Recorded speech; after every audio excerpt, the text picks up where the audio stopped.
Hey guys, I got hopefully a quick video here for you. A lot of people are wondering what to do to prepare for the upcoming April update. Now, when this video goes out, there's only going to be a couple of days left, so there's not really much you can do. But I'm going to show you what I've done to prepare and some things you probably can do before the update does come.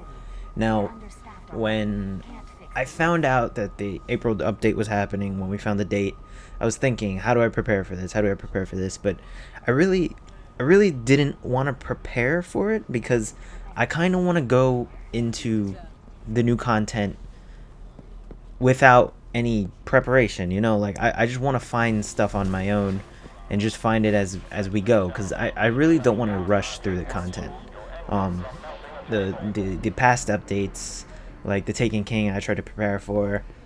Dark Below, I prepared for. House of Wolves, I prepared for, and it kind of like it kind of speeds up the level and discovery process. So I didn't really want to go into it this time around fully prepared, but here's some things you can do. If you have legendary marks, you can try to build them up as much as you can. I have right now on my character I have 146. I wasn't really building my legendary marks to 200 before the update, but the math works out that the next 2 days I will get to 200 if I do the daily missions. So it just happens to work out for me. The other thing I did was I have bounties here from Trials of Osiris, and they give legendary marks. Actually, those don't, so I'll just turn those in. But these give legendary marks, so I'll probably just hold on to them because honestly, I don't need them right now.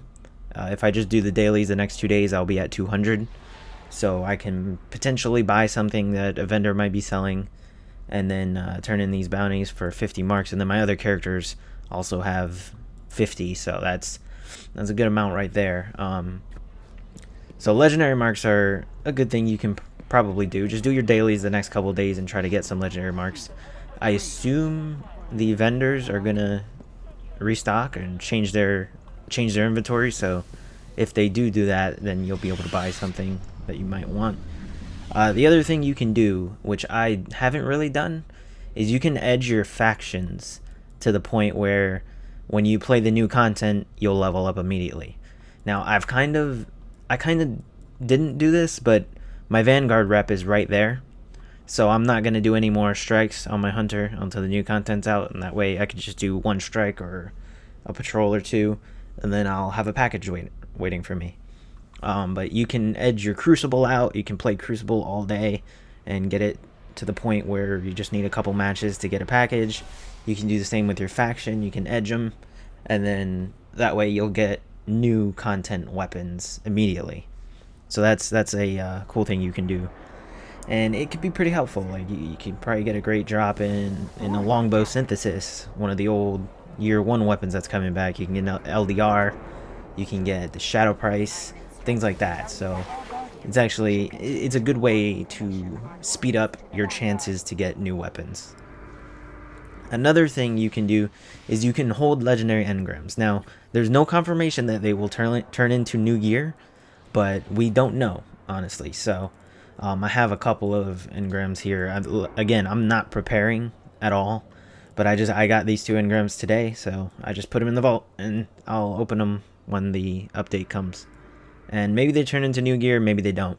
If they don't, then it's just extra legendary marks. You can do the same with exotics. Maybe they won't turn into new exotics. Maybe there are no new exotics. I honestly don't know, so we'll see what happens. But holding on to engrams is another decent way to do it. My postmaster actually has some legendary stuff in it, and I figured I'll just hold this stuff in there and then break it when I need marks. So that's another thing you do. Just hold on to your legendary gear for marks later on. So that's kind of what you can do. One thing I did do a couple of weeks ago, actually, I completely forgotten I did this, but by the time this video comes out, Xur will probably be gone.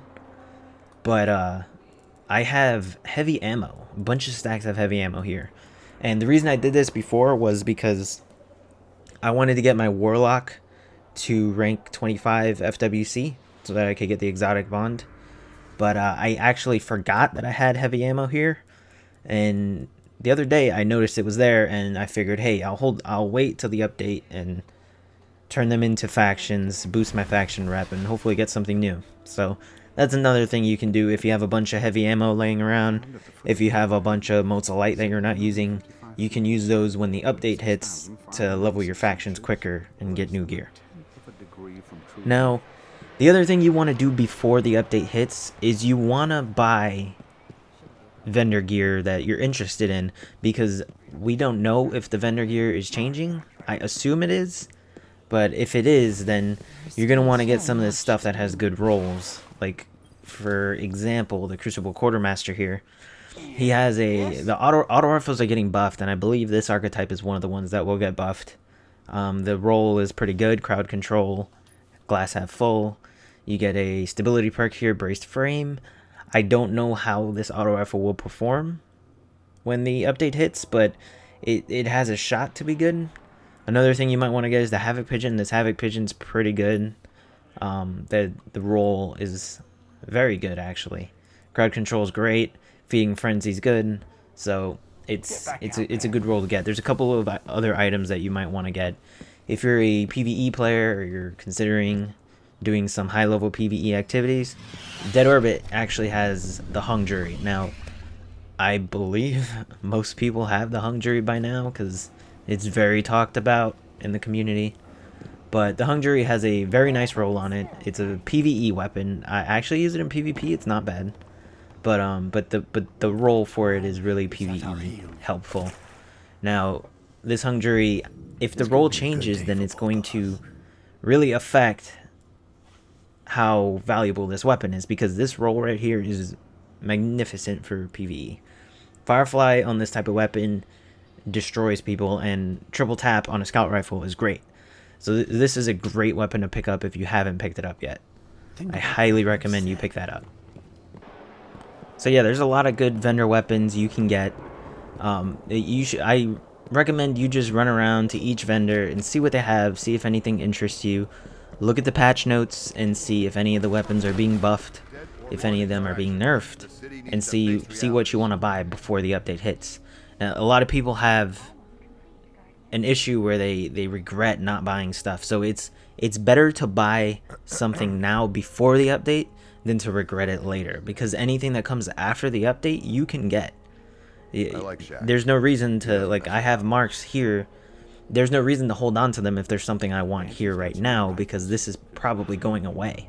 So if there's anything you do want, I recommend you pick it up. Now, a weapon here in the new Monarchy vendor that I recommend is this sniper rifle.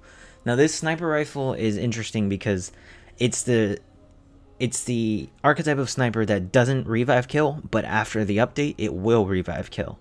I believe this sniper rifle has 22 impact, which with the changes to revives, this sniper will res kill. Now, this sniper has unflinching, which is very good on snipers, and then it also has snapshot, which is getting nerfed, but snapshot is still good, and it has a low range scope. So this is a very interesting sniper. I don't know how this scope will be affected by the I guess you can call nerf to low range scopes, while how they're zooming the scopes in. So I don't know how this is going to be affected. I believe it will be affected, but it's a good sniper to pick up if you haven't. Remember, it's not necessary, to be honest, but it's a cool weapon, and I think it'll be good after the patch. I think it will be good. I think it will be a very viable 3v3 Trials of Osiris weapon. So that's pretty much all I'm doing to prepare. I'm not doing much to prepare, to be honest, because I don't really want to. But those are a couple things you can do. Hopefully, if you have heavy ammo from Xur, just hold on to it, and then get your factions leveled up before or after the patch hits. But otherwise, just do your dailies. Hold on to legendary engrams. Hold on to exotic engrams. Again, there's no guarantee they will decrypt into anything new, but there's always a chance. You never know. So, hope you enjoyed. Hope this helped, and I'll see you in the April update.